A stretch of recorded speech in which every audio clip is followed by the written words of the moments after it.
अस्सलाम वालेकुम। अस्सलाम वालेकुम। कल उम्मीद करता हूँ फिट होंगे, बेहतरीन होंगे, अपनी लाइफ अच्छे से एंजॉय करोगे। हम तीनों की तरह श्री कृष्ण एपिसोड 5 और पार्ट 1 है। लाइक शेयर सब्सक्राइब कर दें। स्ट्रेट चलते हैं वीडियो की तरफ। इनका नाम है राणा मोहम्मद अली, मोहम्मद समीर खोखर, पुलिस सत्यारी परसों गाइड्स लेट्स स्टार्ट। और प्रजा पर अत्याचार करने लगा तो अक्रूर आदि यादव सरदारों ने अपने स्त्री बच्चों को मथुरा से बाहर निकालने का निश्चय कर लिया। हां, एक बात तुरंत करनी चाहिए।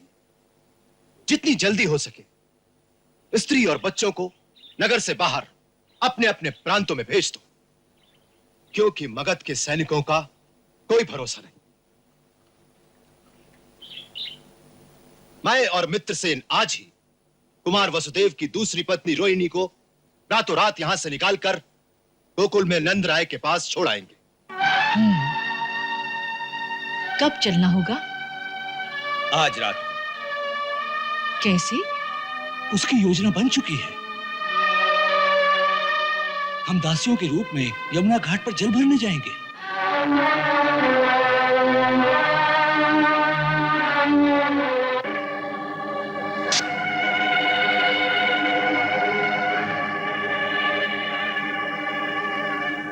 चलिए।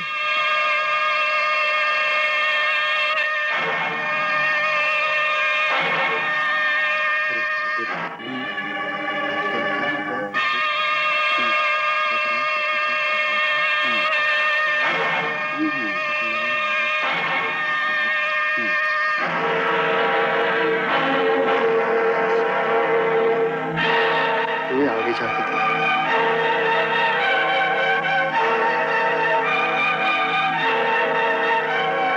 अरे वो देखो कौन आ रहा है। ठहरो ठहरो, कहां जा रहे हो? इतनी रात गए कहां जा रहे हो? जल भरने। जल भरने? हाँ, जल भरने। जल नहीं भरेंगे तो भोजन कैसे पकेगा? जाओ जाओ। चल रही।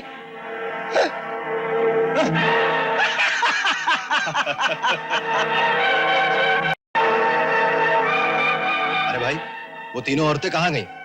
जल भरने। जल भरने? इतनी रात को जल भरने? हाँ, जरूर कुछ दाल में काला है। भाई चलो मेरे साथ।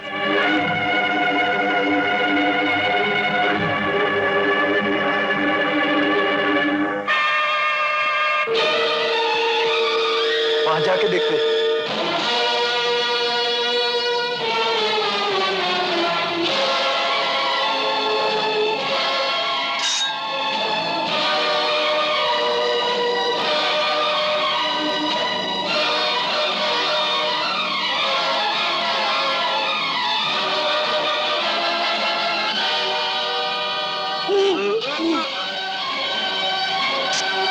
जल्दी करो।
जोहार रानी, पधारिए।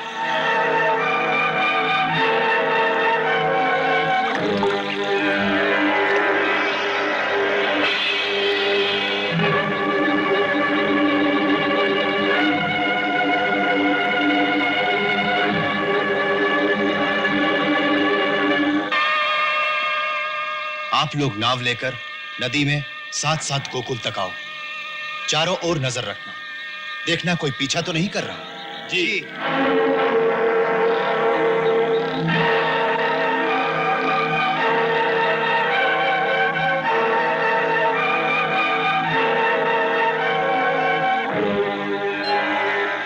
रानी जी आज्ञा हो तो चलूं?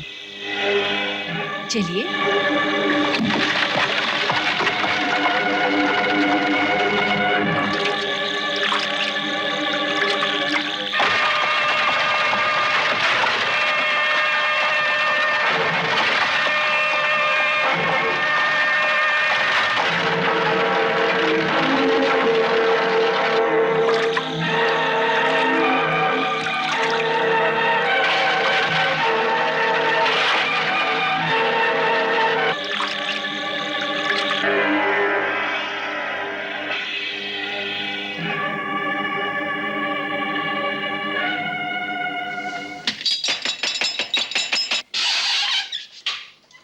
आवत हैं, आवत हैं भाई।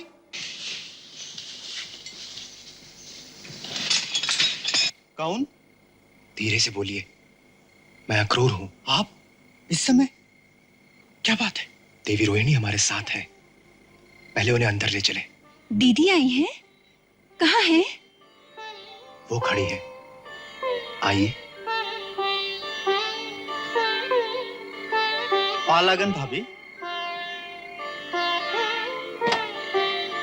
दीदी, आपका स्वागत है।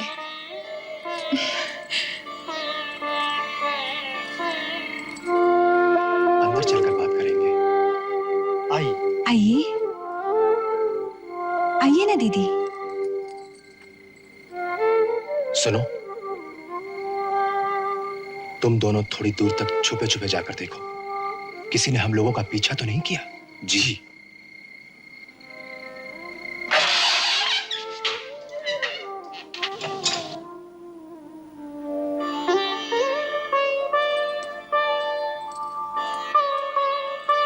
आइए दीदी, अंदर आइए। चलिए ना दीदी, आइए।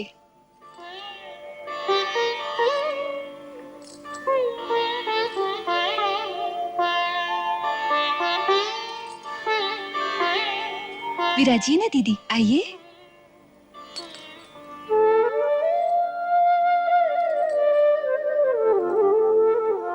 पधारिए अक्रूर जी।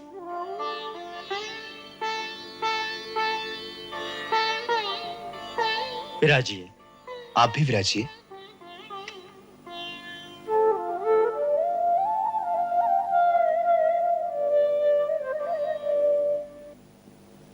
क्या बात है अक्रूर जी, सब कुशल तो है? कुशल कहां नंदराय जी, कंस ने महाराज उग्रसेन को बंदी बना लिया है। सारे मथुरा नगर पर इस समय मगध के सैनिकों का अधिकार है। राजकुमार वसुदेव और देवकी भाभी तो कारागार में हैं।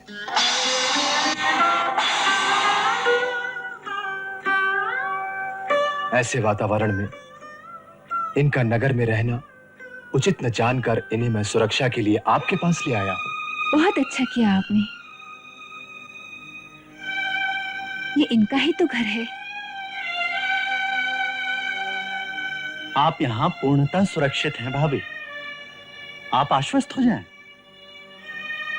दीदी, यहाँ आपको कोई कष्ट नहीं होगा। यहाँ हर प्रकार की सुख सुविधा उपलब्ध होगी।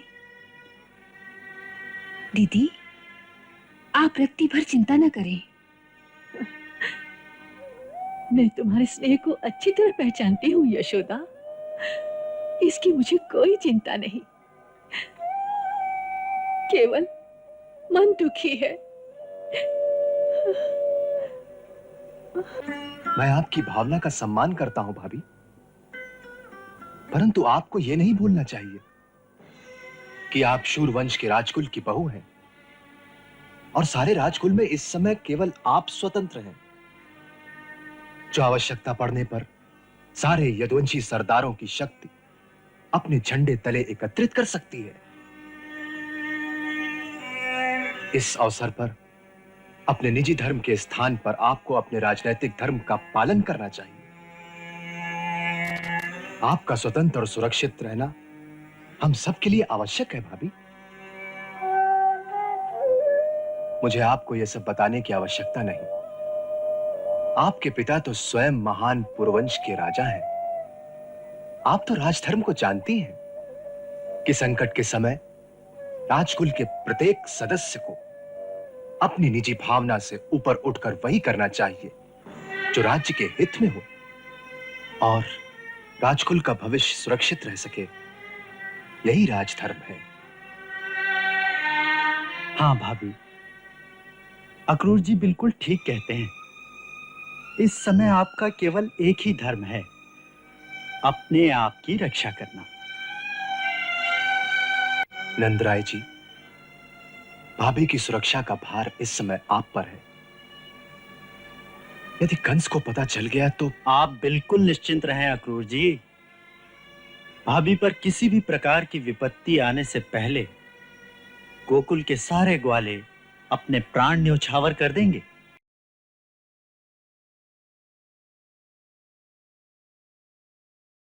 जी गाइस, और यहाँ पे अपना जो अक्रूर जी हैं और उनके जो साथी थे वो लेके आए हैं रोहिणी जी को, जो कि वसुदेव जी की दूसरी पत्नी है। उनको जो है वो महल से बाहर निकाला है और एक दासियों के रूप में जो है वो बाहर निकाल के लेके आए हैं। और वहाँ पे आगे नाव थी, नाव में बिठा के फिर आगे जो है अक्रूर जी खुद थे, वो उनको लेके आके जो है वो नंदराय जी के पास आए हैं, जो कि वसुदेव जी के भाई हैं।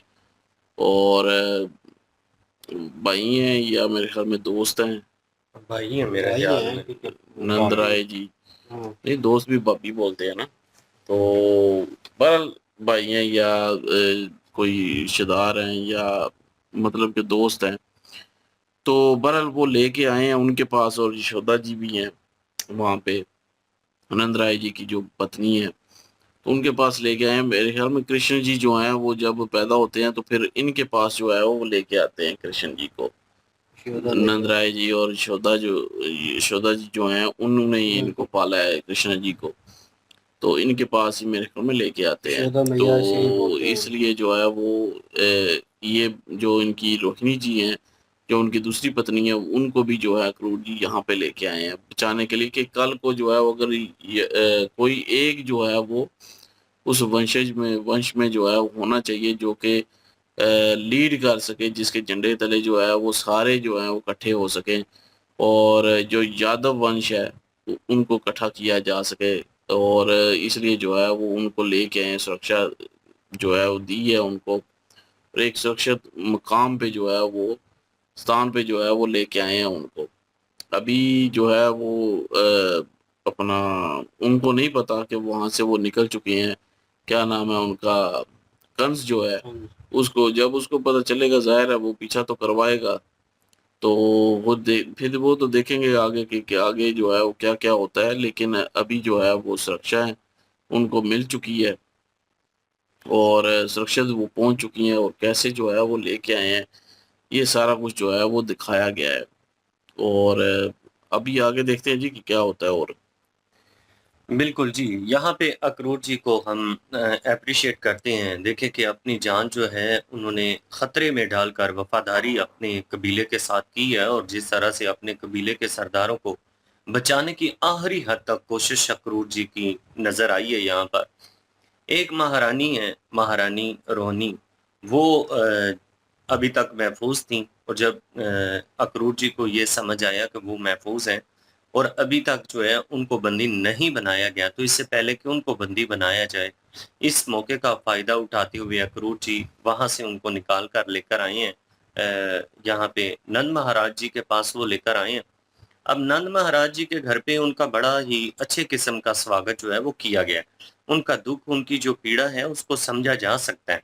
लेकिन यहाँ पे महारानी कह रही हैं कि दुख तो मुझे पता है कि आप मेरा समझ रही हैं, लेकिन वो अपने पति की वजह से काफ़ी दुखित हैं। उनको लग रहा है कि उनसे ठीक नहीं हुआ, कि उनको छोड़ के नहीं आना चाहिए था, लेकिन मजबूरी ये है कि कबीले की वो सरदार हैं और कबीले को इकट्ठा करने के लिए ये बलिदान उन्हें देना पड़ा। बिल्कुल जी, जो है इकट्ठा करने की ये कोशिश जो है वो की गई है, नो डाउट।